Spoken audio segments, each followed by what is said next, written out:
నమస్కారం. అష్టాదశ శక్తిపీఠాలు ప్రత్యేక కార్యక్రమానికి సాదర స్వాగతం.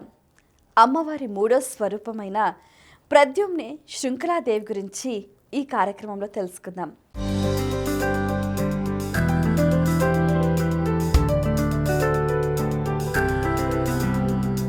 ప్రద్యుమ్నే వంగరాజ్యాయాం శృంఖలా నామభూషితే విశ్వసమ్మోహితే దేవి శృంఖలా బంధనాశిని.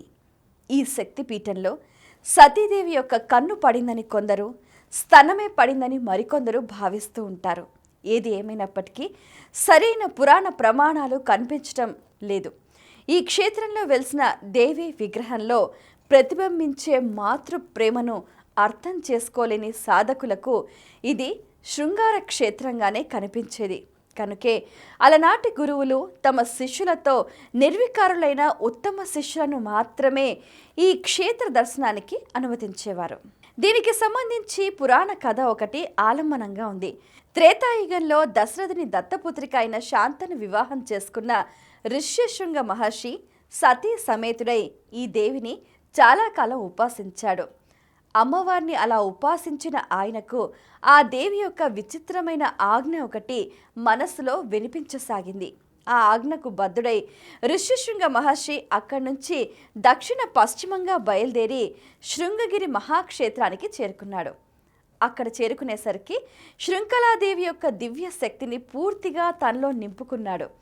అలా వచ్చిన ఆ మహర్షి శృంగగిరి శిఖరంపై దీర్ఘకాలం తపస్సు చేసి ఆత్మానంద మగ్నుడయ్యాడు. ఆ తరువాత శృంఖలాదేవి ప్రేరితుడై ఆ గిరికి ప్రదక్షిణగా సంచరిస్తూ ఆ శృంగగిరి ప్రాంతాల్లోనే కొన్ని శక్తి క్షేత్రాలను ఏర్పరిచి వాటిలో శృంఖలాదేవి శక్తిని భాగాలుగా స్థాపించాడు. శృంగ మహర్షి స్థాపించిన దేవతలు కనుక స్థానికులు ఆ దేవీ దేవతలను శృంఖలా దేవతలుగా పిలిచారు. ఆ తరువాత 2 యుగాలు దాటాక 3వ యుగంలో అంటే కలియుగంలో 3000 ఏళ్లు గడిచాక ఆది శంకరాచార్యుల వారు శారదాదేవిని మహిష్మతి నగరం నుంచి తీసుకొస్తూ శృంగగిరి ప్రాంతానికి చేరుకునేసరికి అక్కడ గల శక్తి తరంగాలకు ముగ్ధులయ్యారు. శారదాదేవి కూడా ఆ స్థానాన్ని మెచ్చి అక్కడే నిలిచి వేద ధర్మ రక్షణ చేయాలని భావించింది. అలా ఇద్దరి భావనలు ఏకమై శృంఖలా క్షేత్రాల ప్రాంతంలోనే శారదాదేవి శారదా పీఠంగా నిలబడిపోయింది. దీనిని బట్టి క్షేత్రానికి ఆ క్షేత్రంలో నెలకొన్న శక్తికి రెండింటికి సమానమైన ప్రాధాన్యత ఉందని తెలుస్తోంది. కానీ ప్రధాన శక్తి ప్రద్యుమ్నంలోనిదే కనుక ప్రద్యుమ్న క్షేత్ర స్మరణతో పాటుగా శృంఖలాదేవిని కూడా స్మరించాలి అని చెబుతూ ఉంటారు. ప్రద్యుమ్న దేశం ప్రస్తుతం పశ్చిమ బెంగాల్లోని హూగ్లీ జిల్లా ప్రాంతమని పండితులు చెబుతూ ఉంటారు. వంగదేశం అనాదిగా శాక్తేయులకు నిలయం. ఇప్పటికీ అక్కడ తాంత్రిక శాక్తేయ సంప్రదాయం చాలా ప్రబలంగా ఉంది. అక్కడ అమ్మవారి ఆలయం లేని గ్రామమే ఉండదంటే అతిశయోక్తి కాదు. ఆ ప్రాంతాన్ని వంగదేశం అని గౌడదేశం అని పిలిచేవారు. ప్రస్తుతం పశ్చిమ బెంగాల్ బంగ్లాదేశంగాను వంగదేశంగాను విడిపోయి ఉంది. ఈ 2 ప్రాంతాల్లోనూ శృంఖలాదేవి అనే క్షేత్రం ప్రస్తుతం ఎక్కడా కనిపించటం లేదు. ఈ శృంఖలాదేవి బెంగాల్ రాష్ట్రంలోని ప్రద్యుమ్నలో వేంచేసి ఉన్న అమ్మవారు శక్తి పీఠమై దేదీప్యమానంగా అలరాడుతున్నారు. వీరినే సింహలాదేవి అని కూడా ఆరాధిస్తూ ఉంటారు.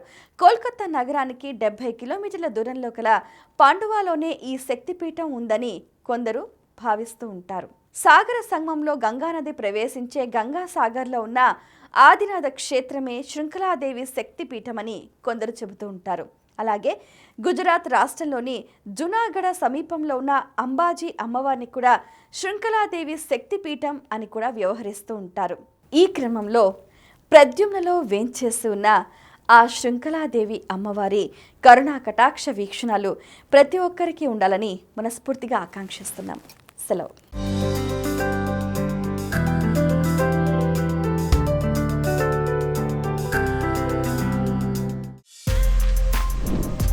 For more videos like this, subscribe Big TV channel.